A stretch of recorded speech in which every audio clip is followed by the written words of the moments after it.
Olá, turma!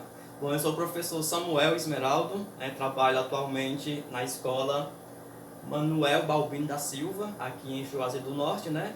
E esta aula é direcionada para a minha turma da EJA. E aí o seguinte, hoje vamos começar a estudar uma nova cultura, né? Nova que eu falo para nossa sala de aula, mas que é uma cultura muito, muito, muito antiga, na verdade, né? Escuta mais um pouquinho dessa música.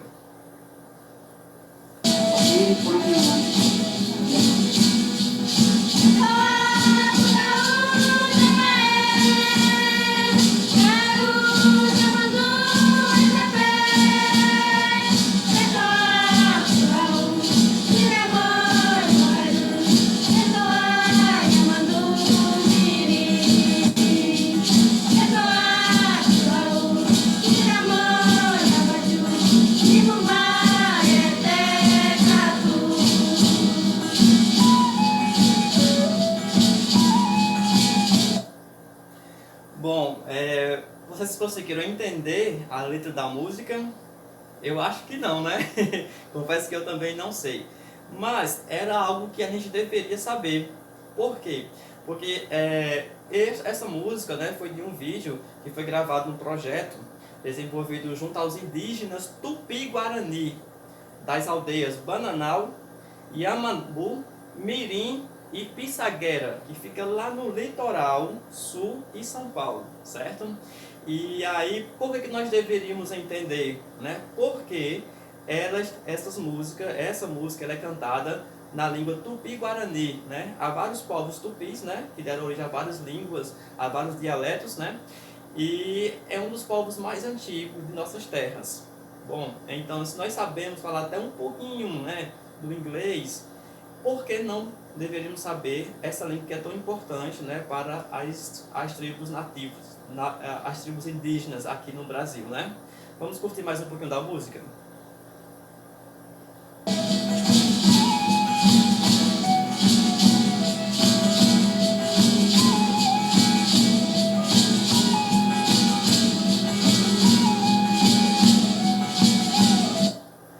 Bom, antes de iniciar essa aula, né, eu deixei no grupo do WhatsApp 5 questões, né?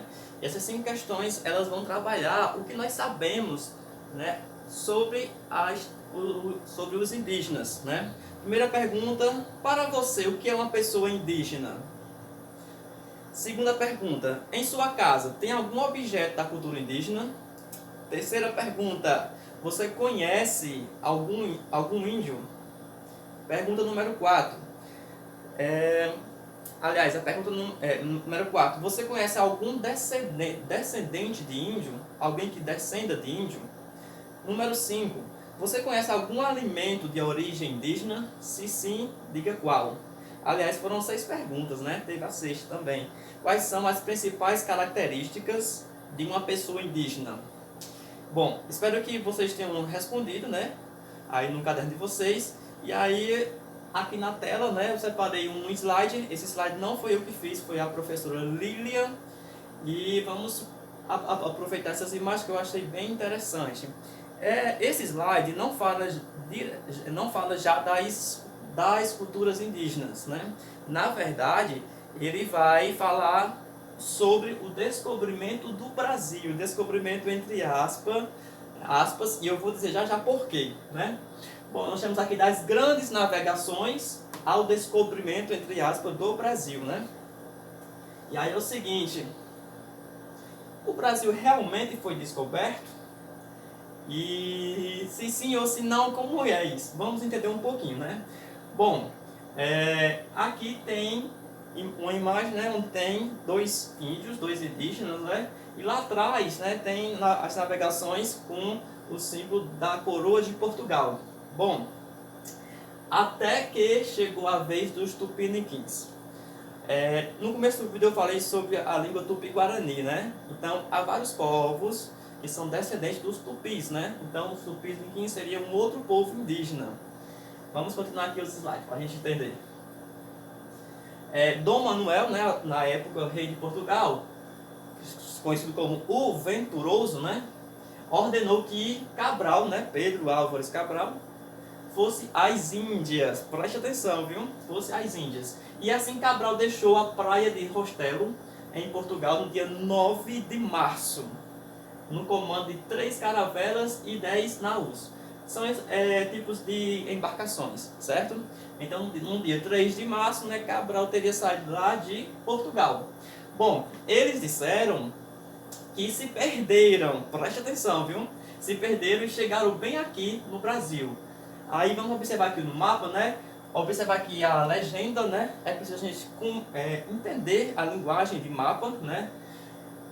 Nós temos aqui dois riscos, um vermelho e um preto. O vermelho tem o nome ida e o preto volta, certo? Então nós temos aqui traços, estão observando, não sei se vai estar legal no vídeo, mas eu vou explicar como é que está aqui as cores.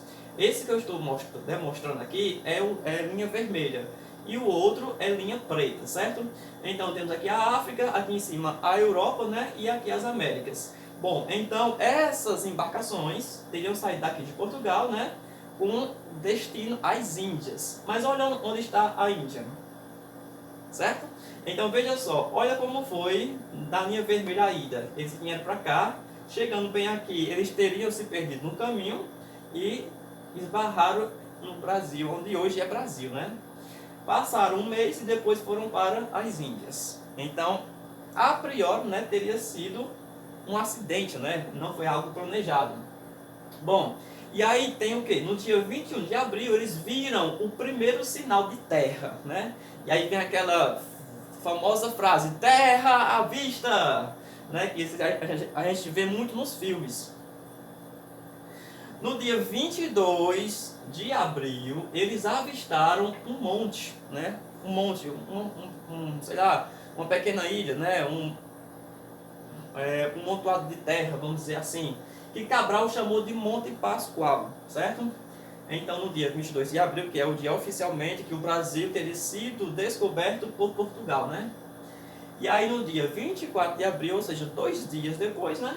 Eles ancoraram em Porto Seguro. Então, Porto Seguro seria o local aonde os portugueses teriam chegado pela primeira vez, né? Oficialmente pela primeira vez, né?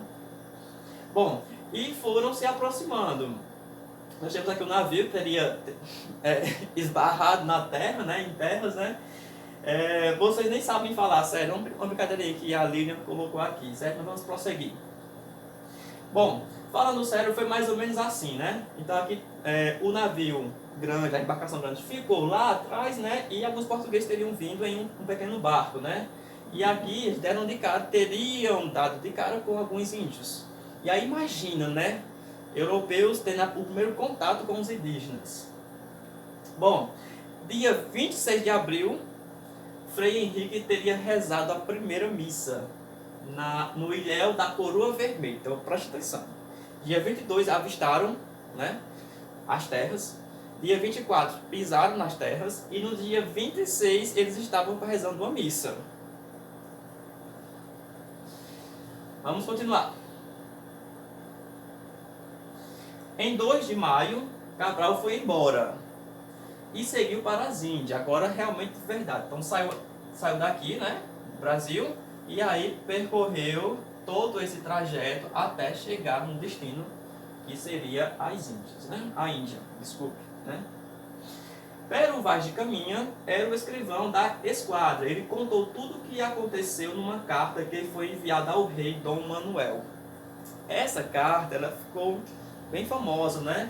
A carta de Pero Vaz de Caminha, certo? Na carta ele mostra que logo no início eles perceberam grandes diferenças. Aí aqui tem um pequeno texto, né? Um pequeno parágrafo, alguns, aliás, nos próximos também terão, que vai apresentar mais ou menos como teria sido escrita essa carta, né? Aí ele escreveu: os índios não lavram, não criam, nem há aqui boi, nem vaca, nem cabra, nem ovelha, nem outros animais domésticos. Andam nus, sem nenhuma cobertura, não fazem o menor caso de encobrir ou de mostrar suas vergonhas. E nisso tem tanta inocência como em mostrar o rosto. Ou seja, né, é uma coisa que chamou muita atenção, de os índios andarem sem roupas, andaram naturalmente, né? Chamou muita atenção para ele, ele destacou isso aí. Ambos traziam o lábio de baixo furado e metido nele seus ossos, agudos na ponta como furador. Os seus cabelos são lisos e andavam tosquiados e rapados até por cima das orelhas. Havia na aldeia 9 ou 10 casas, tão compridas como o nosso navio. Eram de madeira e coberta de palha, todas de uma só peça. Dentro havia muitos esteios e rede, onde dormiam debaixo para se esquentar, faziam fogo. Então essas foram as primeiras informações, né, que Dom Manuel teria recebido sobre os nativos dessa terra. E aí nós temos aqui um exemplar, né, de como que é uma aldeia indígena. Lógico que há variações de povo indígena para povo indígena, mas aqui é o básico, né? Então as casas, né, que vamos já mais à frente vamos saber os nomes delas, né? Elas são dispostas em círculo, né, e ficando essa área central no meio. Essa área central, ela é usada geralmente para fazer reuniões, festejos, né? Muitas vezes é feita fogueira aqui no meio e à noite, né, se faz aquela reunião, né, para trocar ideias, fazer culto, festejar alguma coisa. Porém, né, há quem desconfie de que o descobrimento foi ocasional. Existem vários relatos que mostram que outros povos já tinham vindo aqui. Esse mapa chinês, esse que está aqui na tela, né, de 1428, já mostra que os chineses sabiam muito bem da existência da América e do Brasil. Lógico que não nomeavam a América, não diziam que era Brasil, mas já tinham conhecimento que aqui existiam terras, talvez já sabiam da riqueza, né, que tem, da diversidade que tinha na época, principalmente, né, das terras que hoje chamam-se América e Brasil também, né? Bom, então assim, a história sempre falou que foi Portugal que descobriu, mas, conforme estamos vendo agora, né, em 1428 já existia um mapa feito por chineses. E aí como seria, né, esse descobrimento?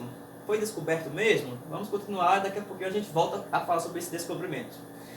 Esse foi o imperador Zhuge, que enviou almirantes para darem a volta na Terra. Não sei ler essas palavras aqui, né? Hongbao, Zhoumen, não sei se é assim que pronuncia. 2 dos almirantes teriam chegado ao nordeste do Brasil em meados de 1428. Então, galerinha, só para finalizar, né? Depois, em 1533, a vez de os negros chegarem ao Brasil como escravos, né? Eu falei escravo porque está escrito aqui, mas eu não gosto muito dessa palavra, né? Eu gosto de usar o termo escravizado. Mas os outros detalhes dessa parte você só vai saber depois.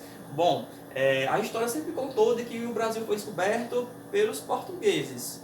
Mas como descoberto se aqui já existia sociedades organizadas, estruturadas, né?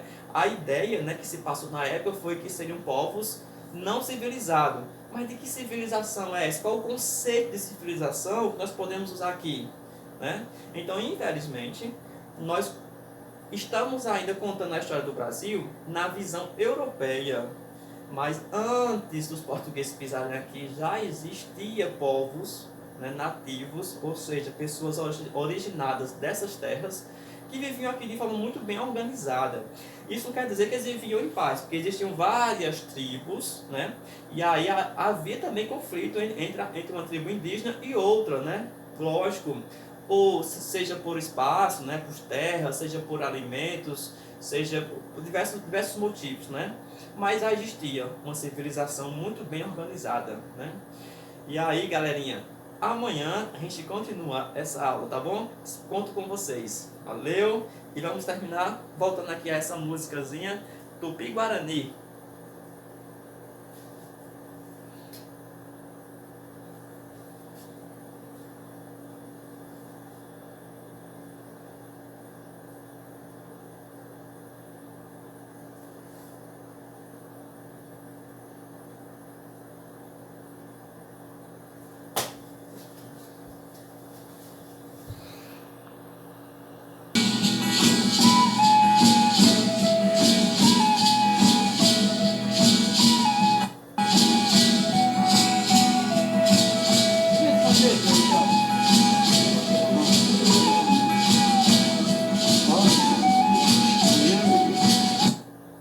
diversificada, e é necessário que a gente aprenda um pouco para levar um pouco